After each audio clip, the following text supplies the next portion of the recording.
Obrigado, Érica.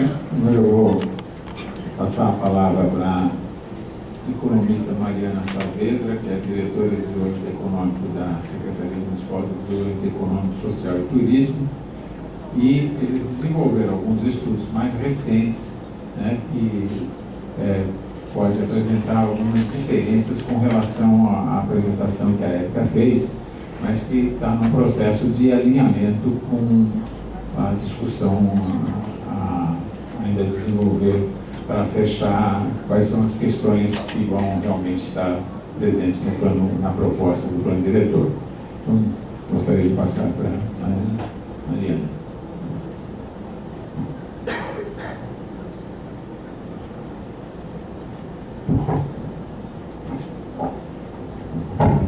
Senhores, boa noite. Vou pedir licença para quebrar o protocolo e permanecer sentada devido a questões de saúde, tá certo? A nossa proposta, né, está bastante alinhada com a de planejamento. A gente vai detalhar alguns pontos a mais e está colocando aqui em discussão com os senhores. São pontos que são ousados, porém a nossa área de desenvolvimento econômico tem que vislumbrar o crescimento da cidade de uma forma ordenada. Porque existe uma diferença entre crescimento e desenvolvimento econômico. Se a cidade crescer de forma ordenada, nós não temos qualidade de vida, ou seja, nós não temos desenvolvimento. Então, por que não planejarmos esse crescimento de uma forma ordenada, para que ele aconteça e venha junto com ele a qualidade de vida e a sustentabilidade? Então vejam, senhores, que o que eu vou mostrar aqui para vocês, muito especialmente em relação a um ponto de centralidade que a Érica mencionou, tem a ver com isso que eu estou colocando aqui, tá? Eu queria destacar para os senhores, muito importante, o seguinte: nós fizemos, tá, e entregamos isso como input para o plano diretor, um estudo das vocações econômicas da cidade de Campinas, tá? Mas como é que foi feito esse estudo das vocações econômicas? Pode passar, Rogério, eu vou falando e os slides vão ficando, né? Porque eu gosto bastante de falar e rápido, desculpe, viu? A gente fez esse estudo e chegamos à conclusão seguinte: bom, as vocações da cidade principais são logística, turismo, ciência, tecnologia, inovação e defesa, tá? Bom, mas como é que você chegou a essa conclusão? Quais foram as bases para se chegar nesses pilares, tá? Então vejam o seguinte: nós temos aí três eixos de análise. O primeiro, a arrecadação, ISS. O que traz isso? O que traz mais... mas os slides não são tão importantes quanto a minha fala. Prestem mais atenção na minha fala. Prestem mais atenção na minha fala. Na hora que tiver que mostrar o mapa, aí a gente vai para os slides. Porque os números estão pequenininhos, depois vocês podem receber sem problema nenhum, né? Isso aí são dados abertos. Mas o ISS, então, quais são os setores que trazem mais arrecadação para o município? Puxa vida, a gente tem que olhar esses setores com mais carinho, né? Outra coisa, quais que trazem mais valor adicionado, ou seja, ICMS, tá? Também temos que olhar com mais carinho, a gente já vai passar lá. E qual é a estrutura ocupacional da cidade? Puxa vida, juntando esses aspectos, tá? Nós chegamos à conclusão que são esses os principais pilares. Ah, mas eu tenho uma empresa, vamos dizer, de TI. TI é ciência e tecnologia, intensivo em ciência e tecnologia. Mas por que defesa? Né? Porque defesa, aí não olhando setorialmente, mas olhando individualmente as empresas, e esse dado ele é único sigiloso da minha fala, as empresas de defesa trazem um valor adicionado brutal para o município. Puxa, vamos olhar para elas também. Então veja que foi feito um estudo de cadeias produtivas para que se chegasse à conclusão desses pilares econômicos, tá certo? Sem prejuízo das contribuições que os senhores possam colocar aqui nessa sessão, tá? Pode passar os dados, Rogério. Aqui são os setores que mais arrecadam, tá? A gente fez, na verdade, quando nós entregamos e chegamos a essas conclusões, foi no ano de 2014, então por isso que os dados estão mantidos até ali, tá? Pode passar o próximo. Olha que interessante, se nós verificarmos quais são os setores que mais trazem valor agregado, ou seja, ICMS, automotivo e as TICs, tá certo?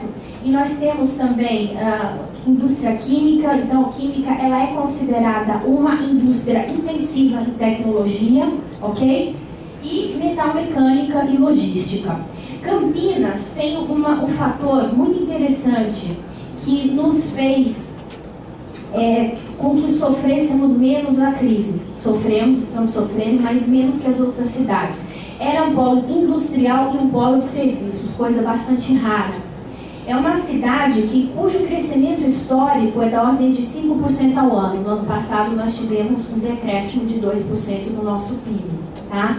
Mas o fato de nós sermos uma cidade de serviços e uma cidade também, um polo industrial, ajudou a segurar um pouco a onda. Tá? Sem prejuízo, claro que sabemos aí dos problemas que a crise econômica temos enfrentado, isso os senhores têm acompanhado. Tá? Agora, quando nós fazemos uma propositura em relação ao plano diretor, nós também estamos olhando essas vocações, estamos olhando para aquilo que tem hoje na cidade, tá? Então, por que eu estou falando isso? Porque, puxa vida, você hoje tem um recorte, né, específico na cidade de Campinas, isso tem que ser considerado. Então, junto com a Secretaria de Planejamento, nós criamos uma lei complementar que beneficia 60 mil empresas que estão irregulares no município, de baixo risco. Elas podem vir aqui, podem se cadastrar, que é uma lei complementar que nós aprovamos, tá certo? Nesse período de transição para o novo plano diretor, para a nova lei de ocupação do solo, permitindo que as empresas que estão irregulares, do ponto de vista da lei de ocupação do solo, possam se regularizar, possam ter o seu alvará de uso, tá certo?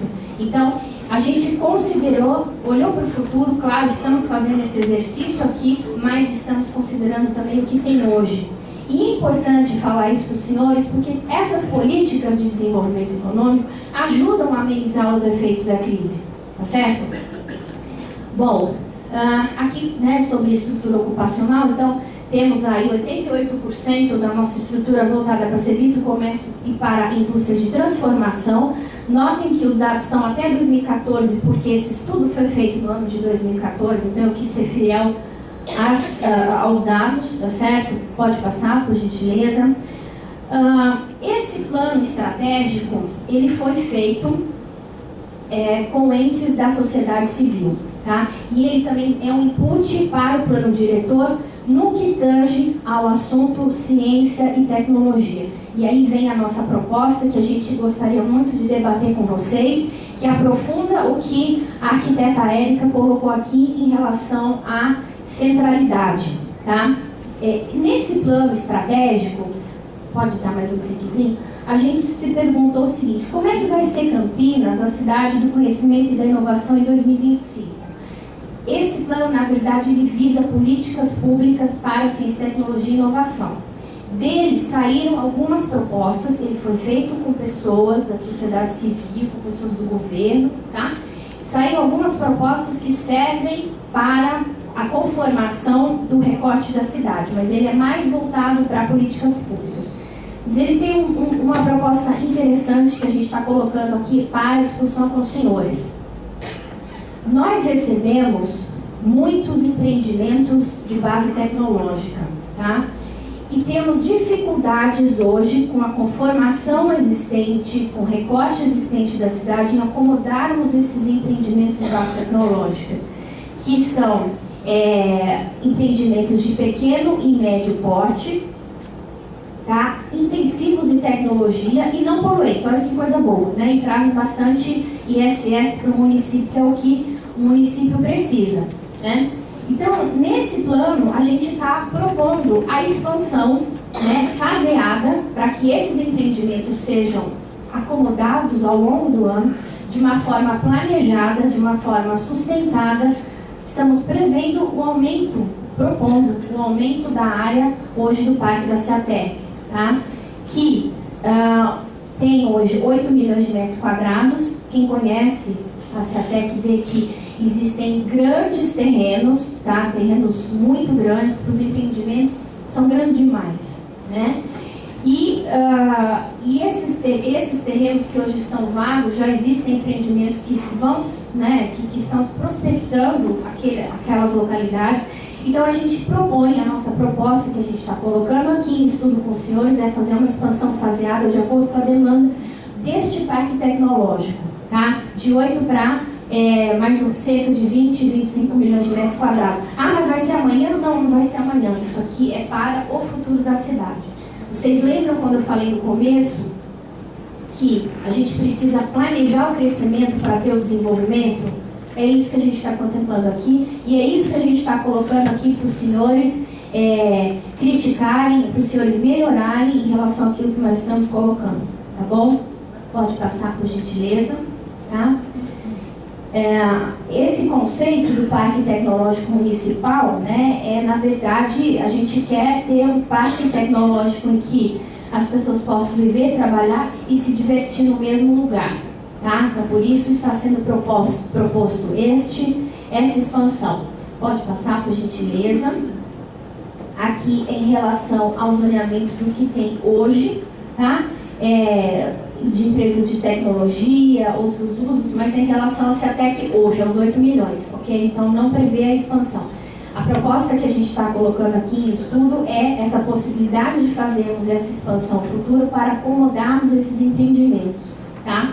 Entre 2013 e 2016, eu quero colocar aqui para vocês que o trabalho da Secretaria de Desenvolvimento resultou na atração de cerca de 6 bilhões de reais de investimentos para o município, ok? Então, vejam que a gente está constantemente trabalhando, né, contra a crise, ok? Por favor, pode passar. Aí é o projeto viário em relação a uma pequena modificação do que tem hoje na CETEC, né, que considera algumas diretrizes novas, né? Pode passar, por favor. E em relação ao aeroporto, o que nós... Daria para a gente explicar o que é, onde é, naqueles mapas, por favor? A CETEC? Por exemplo, a Unicamp ali, onde é que está? Tá. Olha, a Unicamp é aquele anelzinho ali, tá? A Unicamp é sempre o anelzinho. Se o seu... E na anterior, como é que é? Na anterior, vamos lá. O anel que está à esquerda. Isso. Por favor, Érica. Certo.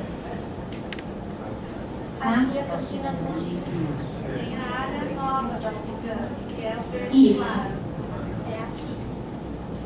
Que a Unicamp comprou. Isso, a Unicamp comprou. Isso, está planejado para empresas de tecnologia, tá?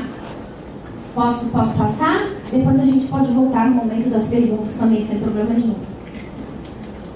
Bom, sobre o outro centro de desenvolvimento mencionado pela arquiteta Érica, cabe destacar o aeroporto, né, que hoje está em estudo, porém prevê-se a ampliação, né, da área do aeroporto de 8 para 25 milhões, investimento da ordem de 9 bilhões de dólares, para que nós tenhamos aí um fluxo de 40 milhões de passageiros em 2025 e 80 milhões de passageiros em 2042, né? Então vejam que é planejar o crescimento para desenvolver. É isso o tempo todo que a gente que tá por trás da nossa propositura, certo? Bom, e os impactos esperados em relação ao crescimento do aeroporto para 2040, né? Será o maior aeroporto do hemisfério sul, né, um hub aéreo continental que vai consolidar a nossa vocação como logística, que eu mencionei no começo dessa exposição. A questão das 4 pistas, né, o aeroporto indústria também, que é um projeto bem interessante que permitiria alguns incentivos fiscais na área do aeroporto. Os 80 milhões de passageiros em 2040, como eu coloquei para os senhores, a geração de 300 mil empregos diretos e indiretos. Isso é uma estatística internacional com base na construção do aeroporto de Schiphol. Então nós fizemos a extrapolação para o aeroporto de Viracopos, tá? Enfim, e São Paulo, né, de turismo e lazer, com uma série de investimentos qualificados, como centros de distribuição, hotéis, empresas de tecnologia, indústria, parques temáticos, etc. Tá? Então, em relação à questão aeroportuária, era isso que eu queria colocar para vocês. Então, vejam o seguinte, senhores, essa proposta de desenvolvimento econômico, ela é uma proposta, sim, expansionista, mas fazendo isso de uma forma ordenada. Eu estava conversando com o secretário Pulpo e ele né, não me deixa mentir que hoje, né, devido ao fato de muitas localidades a expansão não ter sido planejada, principalmente, né, em área rural, existem empreendimentos que simplesmente surgiram e esses empreendimentos hoje, digamos assim, estão na paisagem rural sem necessariamente ter aderência à proposta rural. Então, para que isso, de uma forma, seja contido, é necessário que a gente discuta aqui e que vocês proponham para a gente formas de crescimento com sustentabilidade e com desenvolvimento para a nossa cidade. Da minha parte, era isso que eu queria colocar para os senhores. Me coloco à disposição para dúvidas, sugestões, críticas, mas vamos fazer crítica construtiva para a gente trabalhar junto, tá? E agradeço aí por vocês terem me ouvido. Muito obrigada.